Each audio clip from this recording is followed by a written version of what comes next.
बिस्मिल्लाहिर्रहमानिर्रहीम। I am Shahzad Waheed और मैं आप लोगों से पंजाब ग्रुप ऑफ कॉलेजेस के प्लेटफॉर्म से मुखातिब हूँ और बेज़िद इल्मा हम अपने लेक्चर का आगाज़ करते हैं। और इस पर्टिकुलर लेक्चर में हम जो कुछ पढ़ने जा रहे हैं उसका हस्ब फ्लैश कार्ड मैंने आप लोगों के लिए बोर्ड पर बना रखा है। So let's move to the whiteboard. जी माय डियर स्टूडेंट्स, हम आज पढ़ने वाले हैं ज़ाहिरा चैप्टर नंबर 6 और मैं हमेशा की तरह आज भी मैंने नाम आप लोगों के लिए लिख रखे हैं जिनमें से किंगडम मोनेरा ये इस चैप्टर का नाम है। और यू नो कि हम इसमें स्टडी करते हैं प्रोकैरियोट्स को। और प्रोकैरियोट्स जस्ट रीइंफोर्स कर रहा हूँ कि प्रोकैरियोट्स ऐसे ऑर्गेनिज्म है जिनके अंदर well defined membrane bounded nucleus नहीं होता और कोई भी दूसरा मेम्ब्रेन बाउंडेड ऑर्गेनल नहीं होता। सो हम आज जो चीज़ें इनके बारे में पढ़ने वाले हैं मीन बैक्टीरिया के बारे में, उसमें जो टॉपिक है वो ये है कि what is the importance of bacteria. तो let's start with the importance of bacteria. तो स्टूडेंट्स, जैसे मैंने आप लोगों के लिए इस फ्लैश कार्ड में लिख रखा है कि हम सबसे पहले स्टडी करेंगे इसकी इकोलॉजिकल इम्पोर्टेंस। तो हम यहाँ पे लिखते हैं ecological importance of bacteria, right. तो पहली बात स्टूडेंट्स, और शायद आखिरी बात भी यही है कि इकोलॉजी के लिहाज से यानी कि एनवायरनमेंट के लिहाज से बैक्टीरिया का जो सबसे बड़ा रोल है वो क्या है कि ये बहुत एक्सीलेंट रीसाइक्लर्स हैं, राइट। आप लोगों ने अपनी जिंदगी में जो कुछ भी खाया वो आप लोगों की बॉडी का क्या बन गया स्टूडेंट्स? पार्ट्स। आपने अगर प्रोटीन खाई है तो उससे आप लोगों की बॉडी को ऑब्टेन हुए क्या? अमाइनो एसिड्स, और फिर उससे बनी आप लोगों की प्रोटीन। सिमिलरली बहुत सी चीजें कार्बोहाइड्रेट्स में से और फैट्स में से और विटामिन में से आपकी बॉडी का क्या बन गई? पार्ट्स। कुछ एक्सेप्शनल लोगों के अलावा मोस्ट ऑफ द लोगों के साथ यही होता है कि मरने के बाद उनकी बॉडी डिकम्पोज हो जाती। ये ट्रू है तमाम प्लांट्स के लिए और तमाम एनिमल्स के लिए, राइट। तो जब बॉडी डिकम्पोज होगी तो जो कुछ भी आपने अपनी जिंदगी में अपनी बॉडी का पार्ट बनाया था it will be return to the nature as well. एक पॉइंट ब्रेक मूवी है, राइट, आप उसको देखिएगा, बहुत एक्सेलेंट मूवी है। और इस पर्टिकुलर मूवी में उन यही कॉन्सेप्ट दिया गया है कि वो नेचर में से जो चीज़ें चुराते हैं उनका जो ग्रुप है सुपर एथलीट्स का वो उन चीज़ों को दोबारा उसी माहौल में लौटाने की कोशिश करता है।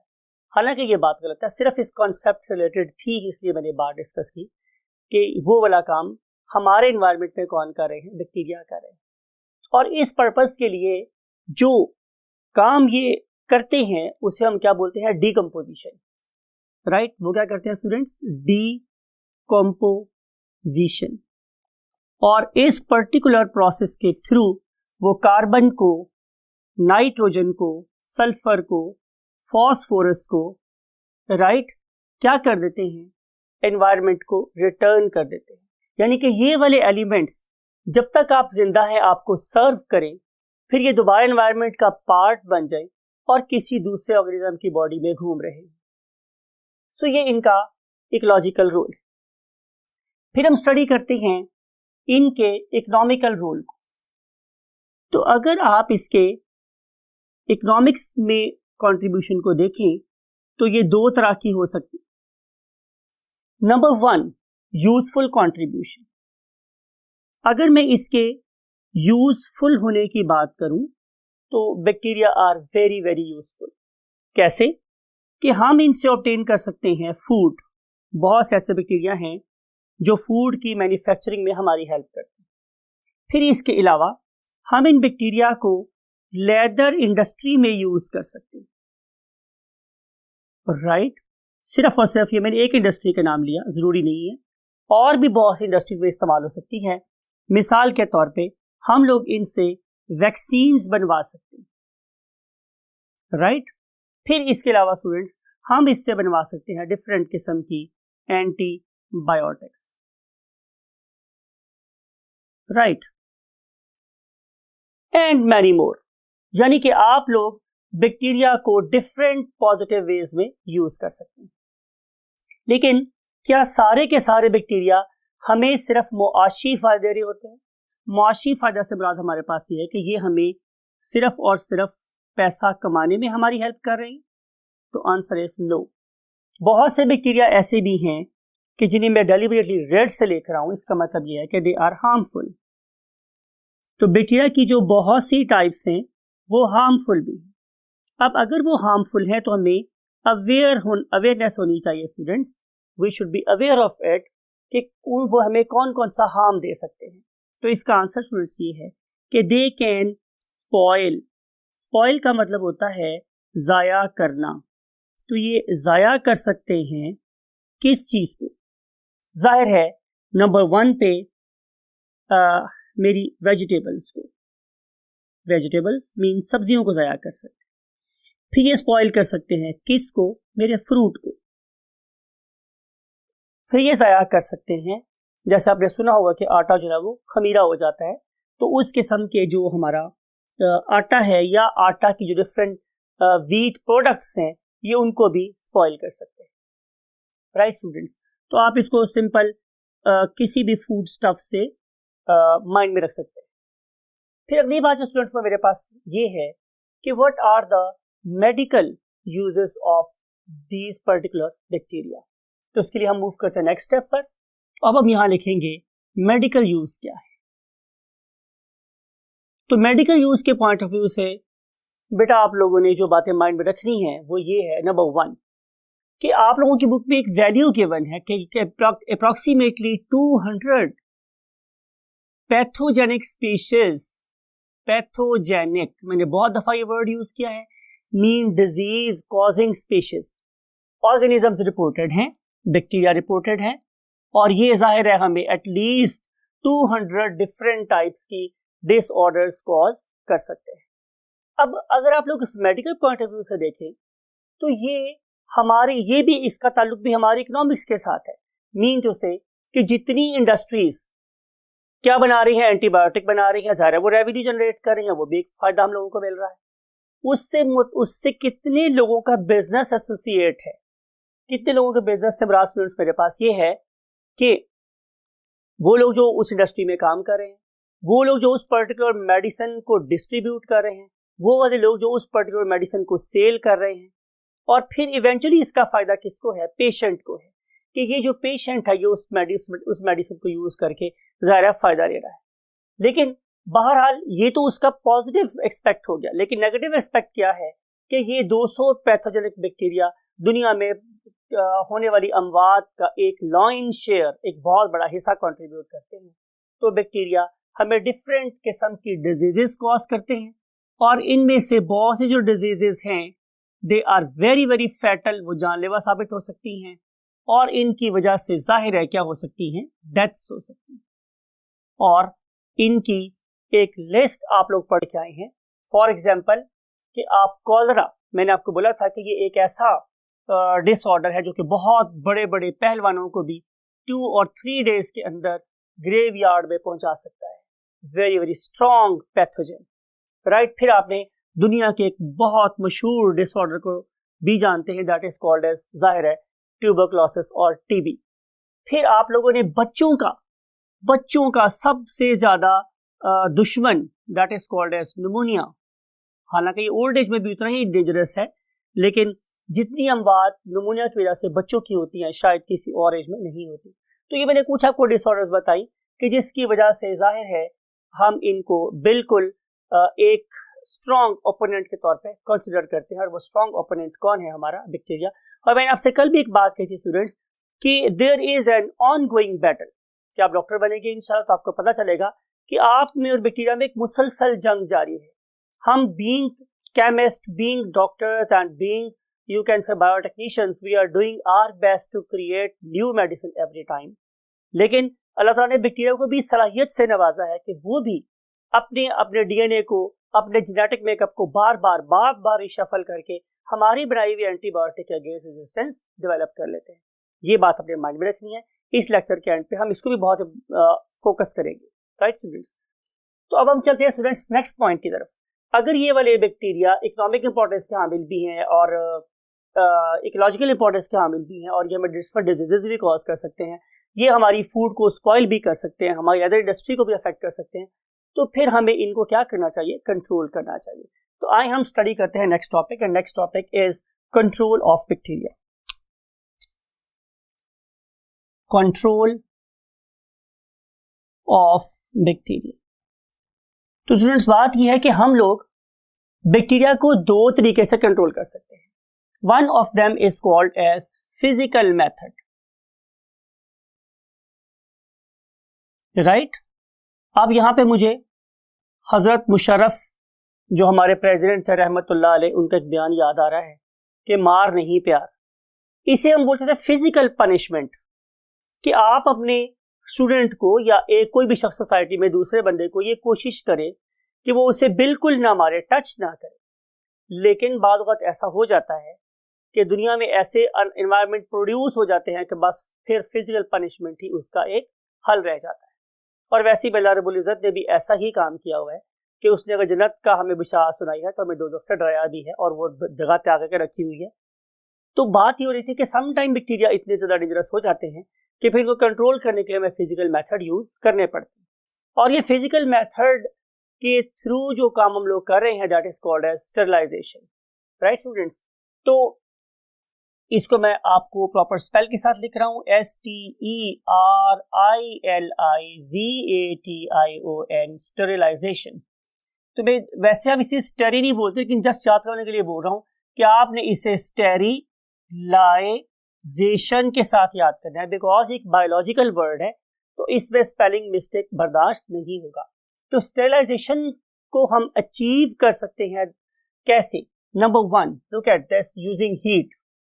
तो उसके लिए मैं जो पहला मेथड यूज कर रहा हूं वो क्या है स्टूडेंट्स? Heat, right. अब हीट दो तरीके की इस्तेमाल हो सकती है बैक्टीरियल लाइफ को कंट्रोल करने के लिए। उनमें से पहली फॉर्म ऑफ जो हीट है उसे हम बोलते हैं ड्राई हीट। अब इसकी मिसाल मेरे पास क्या हो सकती है? इसकी मिसाल स्टूडेंट्स ये हो सकती है कि मिसाल के तौर पे मेरे पास कोई ऑब्जेक्ट था, उससे मैंने स्टोव पे, चूल्हे पे गर्म कर लिया, या आज ही कोई मॉडर्न मेथड ही हो सकता है कि मैं उसे माइक्रोवेव ओवन में रख के भून दूं, गर्म कर दूं, ऐसा काम कर दूं।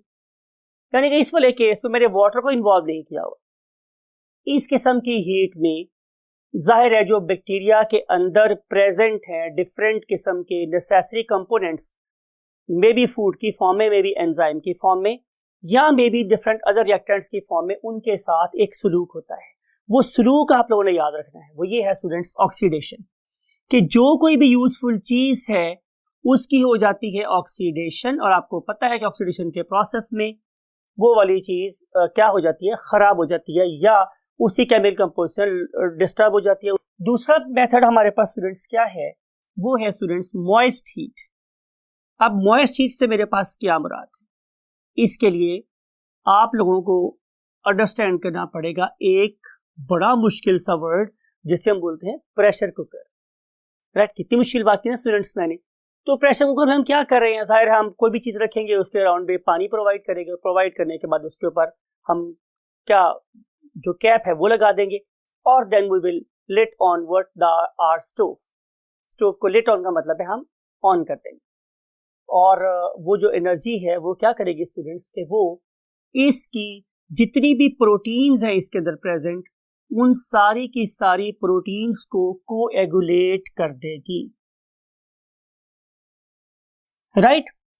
कोएगुलेशन का मतलब ये है कि अब ये वाली जो मॉलिक्यूल्स हैं they are not available in for the other chemical reaction. तो ये है हमारे पास मॉइस्ट हीट का रोल। जी, अब हम डिस्कस करने वाले हैं सेकंड जो एजेंट हम यूज कर सकते हैं to control the bacterial activities on physical grounds. तो वो जो फिजिकल ग्राउंड्स पे मतलब जिसमें बैक्टीरिया के साथ डायरेक्ट रिलेशन कायम करें उसका नाम होता है हमारे पास गैसेस। तो ये जो डिफरेंट किस्म की गैसेस हैं, मैंने बोला कि they will diffuse through the cell wall and cell membrane of the organism, और फिर ये जाके कंबाइन करेंगे different metabolites of the organism, उन्हें क्या कर देंगे? Poison. One of the very best example is chlorine.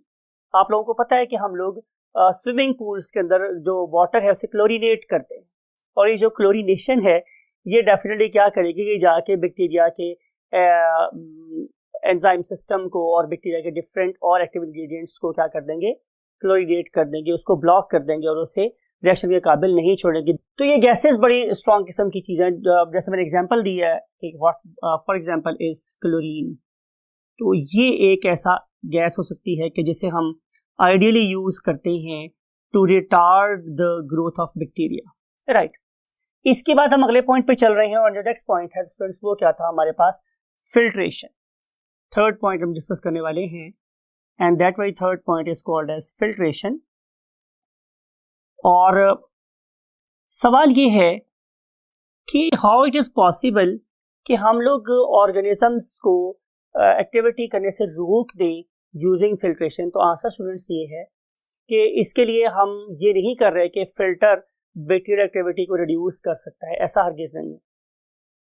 Like upper two you can say methods, इस वाले केस में सिर्फ और सिर्फ हम ये कर रहे हैं कि हम जो चीज़ हमने बनाई है, नंबर 1 वो थर्मली अनस्टेबल है। मीन टू से कि अगर मैं उस पर्टिकुलर केमिकल को, उस पर्टिकुलर सब्सटेंस को अगर मैं गर्म करूं बैक्टीरिया को मारने के लिए, तो बैक्टीरिया बाद में किल होगी और मेरा जो प्रोडक्ट है वो जल्दी खराब हो जाएगा। फॉर एग्जांपल इसकी हम मिसाल लेते हैं आप लोगों के पास, आपके पास है डिफरेंट किस्म की वैक्सीन्स, राइट। तो आपको पता होगा कि नॉर्मली हम लोग वैक्सीन्स को इवन ट्रांसपोर्ट करवाने के लिए भी हम लोगों ने उनको प्रॉपर आइस बॉक्स दिए होते हैं। वैक्सीन को हम आइस बॉक्स में रख के फिर हम उसको शिफ्ट करवाते हैं। इसका मतलब कि हम उसके लिए हाई टेम्परेचर अफोर्ड नहीं कर सकते। तो ये कैसे पॉसिबल था कि अगर वो स्टेबल फॉर्म में, बीस मेच्योर फॉर्म में स्टेबल नहीं है, तो during the course of synthesis वो कैसे थर्मली स्टेबल हो सकते थे।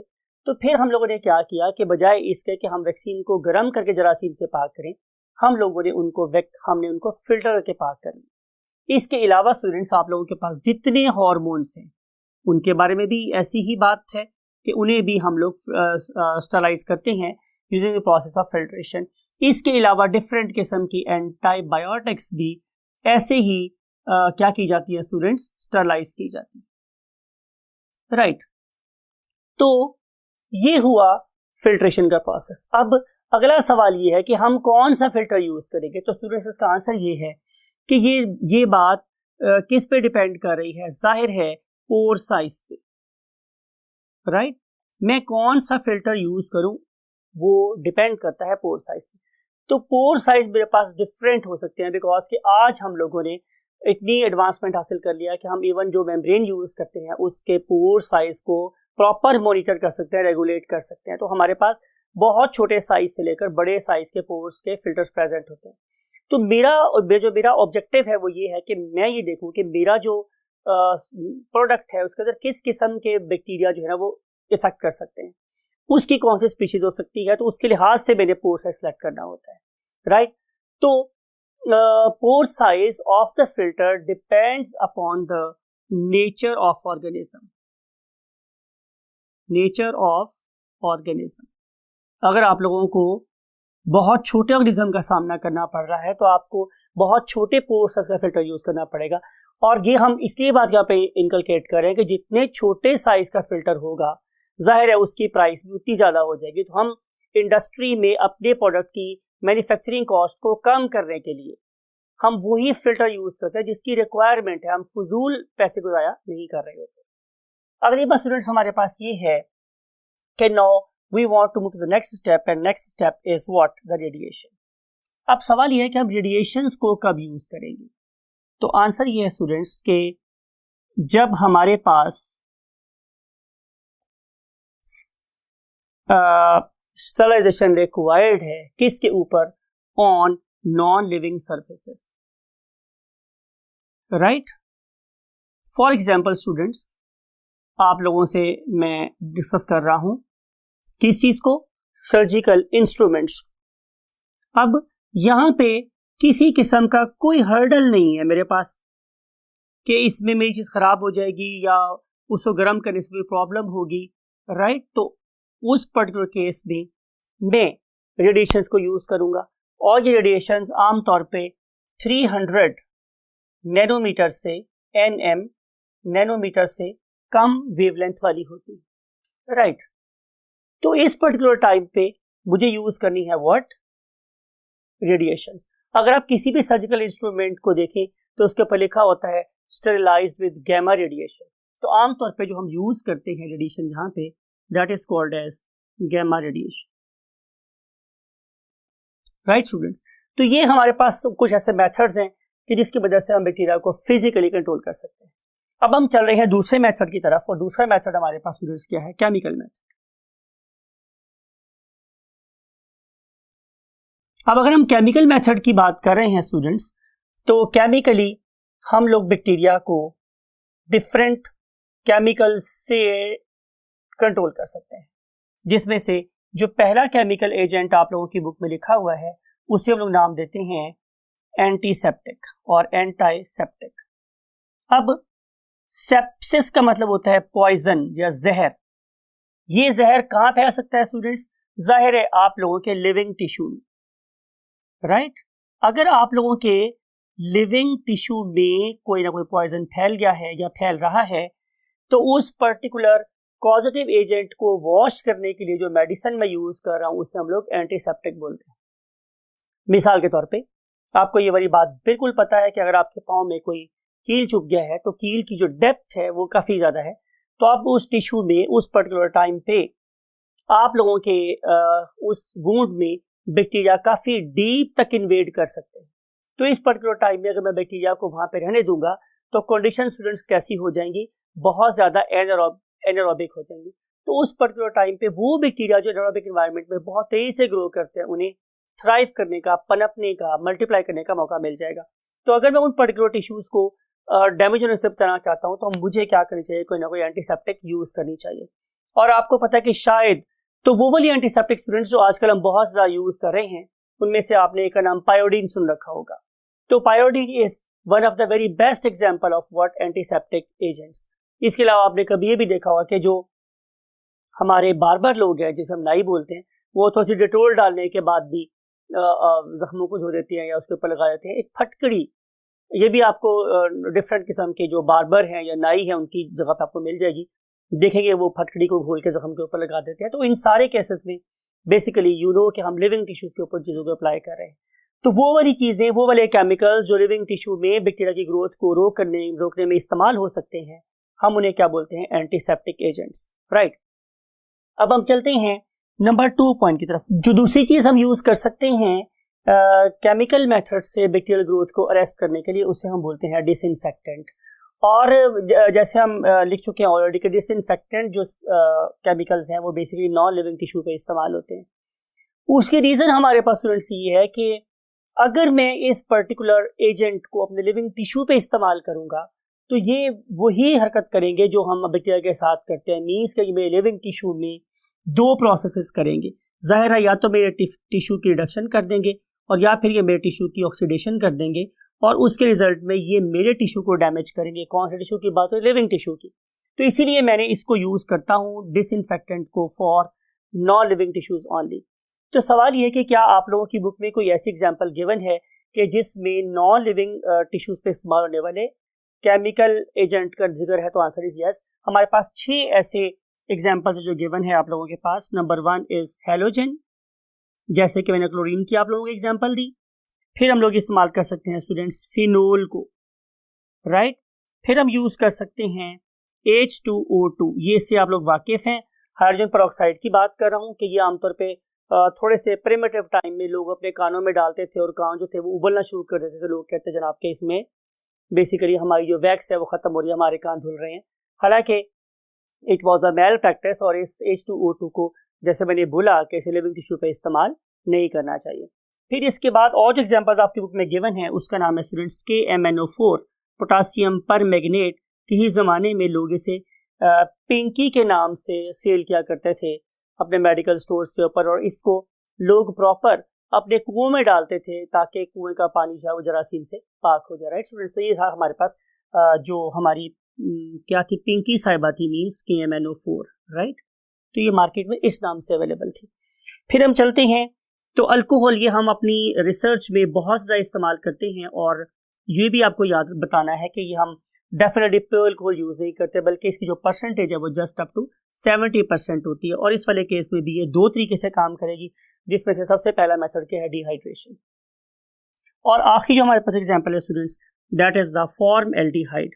और आप लोगों को याद है, शायद आपने कभी किसी टीचर से सुना हो कि जितनी भी हमारे पास क्या है स्टूडेंट्स, स्पेसिमेंस है जो हमारी लैब में प्रेजेंट है, उनको प्रिजर्व करने के लिए जिस पॉइजन को मैं इस्तेमाल करता हूँ, दैट इज बेसिकली फॉर्मएल्डिहाइड। तो इनमें से हम किसी भी चीज को लिविंग टिश्यू पे इस्तेमाल नहीं कर सकते। सो अब हम मूव करते हैं नेक्स्ट पॉइंट की तरफ, और नेक्स्ट पॉइंट है वो क्या students, chemotherapeutic agents. So let's move to next, chemotherapeutic agents. अब ये बात बड़ी एक स्ट्रेंज सी बात है जो आपको माइंड में रखनी चाहिए स्टूडेंट्स, वो ये है कि केमोथेरेपी यानी कि मैं डिफरेंट केमिकल्स को यूज कर रहा हूं to carry out some therapy. वैसे तो अगर आप गौर से देखें तो क्या आप लोगों का H2O एक केमिकल नहीं है, राइट? तो जब मैं केमोथेरेपी की बात कर रहा हूं तो इससे मुराद ये है कि कोई भी ऐसा केमिकल जो कि बेसिकली बैक्टीरिया या वायरस की ग्रोथ को अरेस्ट करने के काम आ सकता है, उसे हम लोग केमोथेराप्यूटिक एजेंट बोलेंगे, राइट स्टूडेंट्स? सो अब इसमें जो मोस्ट इंपॉर्टेंट केमोथेराप्यूटिक एजेंट हम इस चैप्टर के रेफरेंस से बात करेंगे, उसका नाम होता है स्टूडेंट्स व्हाट, एंटीबायोटिक्स। मैंने आपसे डिस्कस किया चैप्टर में बहुत मर्तबा कि एंटी का मतलब होता है अगेंस्ट और बायोटिक का मतलब होता है बैक्टीरिया। हालांकि बायोटिक का मतलब एनी फॉर्म ऑफ लाइफ है, लेकिन हम पर्टिकुलरली बैक्टीरियल लाइफ की बात कर रहे होते हैं। तो वो वाला केमिकल जो कि अगेंस्ट बैक्टीरियल लाइफ यूज होगा उसे हम बोलेंगे एंटीबायोटिक। अब स्टूडेंट्स, जो हमारे पास एंटीबायोटिक है ये दो तरह की हो सकती है। एक को हम बोलते हैं माइक्रोबिसिडल एंटीबायोटिक। अब आप लोगों ने स्टूडेंट्स वर्ड सुना होगा सुसाइड करना। सुसाइड का मतलब होता है अपनी जान को अल्लाह की मर्जी के अगेंस्ट अपनी विल पे खत्म कर लेना। जाहिर है इस्लामिक पॉइंट ऑफ व्यू से ये हराम है। जिंदगी अल्लाह ताला की दीवी आप लोगों को सबसे बड़ी नेमत, इसको अल्लाह के उसूलों पे गुजारे और अल्लाह की मर्जी पे ही खत्म होने दें, तो ये अल्लाह से खुश होगा, राइट? तो सुसाइड, खुदकशी हराम है। तो जहां पे वर्ड सिडल आए इसका मतलब है कि आपने एट वंस उस ऑर्गेनिज्म को मार देना है। तो ऐसी हमारे पास ऐसी फॉर्म ऑफ एंटीबायोटिक्स के जो बैक्टीरिया को किल करें, कब? एट वंस, फौरी तौर पे खत्म कर दें, उन्हें हम लोग नाम देते हैं व्हाट, बैक्टीरिसिडल मेडिसिन। लेकिन दूसरी टाइप की मेडिसिन हम यूज कर रहे हैं उसे हम लोग नाम देते हैं स्टूडेंट्स क्या, माइक्रोबीस्टैटिक। अब जो माइक्रोबीस्टैटिक मेडिसिन हैं ये बैक्टीरिया को किल नहीं करती। इंपॉर्टेंट बात है स्टूडेंट्स ये वाली कि जो माइक्रोबीसिडल है वो तो किल करेंगी, लेकिन जो माइक्रोबीस्टैटिक मेडिसिन होती हैं they do not kill bacteria. ये बैक्टीरिया को किल नहीं करती। तो फिर हम ठीक कैसे हो जाते? आंसर ये है स्टूडेंट्स कि ये बेसिकली अरेस्ट करती है किसको, growth of bacteria. Bacterial growth को अरेस्ट कर देती, और जब बैक्टीरियल ग्रोथ हमारे पास अरेस्ट हो जाएगी तो आप लोगों का immune system pre existing bacteria के अगेंस्ट काम करेगा और उनको आप लोगों की बॉडी में से वाइप ऑफ कर देगा। इसका मतलब ये हुआ कि 99.99% जो डॉक्टर आपको मेडिसिन देते हैं वो बेसिकली आप लोगों के इम्यून सिस्टम का असिस्टेंट होती है। वो आपके इम्यून सिस्टम को सिर्फ हेल्प कर रही है, राइट? और वो बैक्टीरिया की फर्दर ग्रोथ को रोकेगी। बाकी सारे का सारा काम आप लोगों का इम्यून सिस्टम ही कर रहा होता है। So being doctor and being person associated with the medical field, में ये पता होना चाहिए कि बैक्टीरियोस्टैटिक मेडिसिन बेटर हैं as compare to bactericidal medicine. अब सवाल ये है कि what is the mode of action of microbicidal और माइक्रोबीस्टैटिक मेडिसिन और एंटीबायोटिक।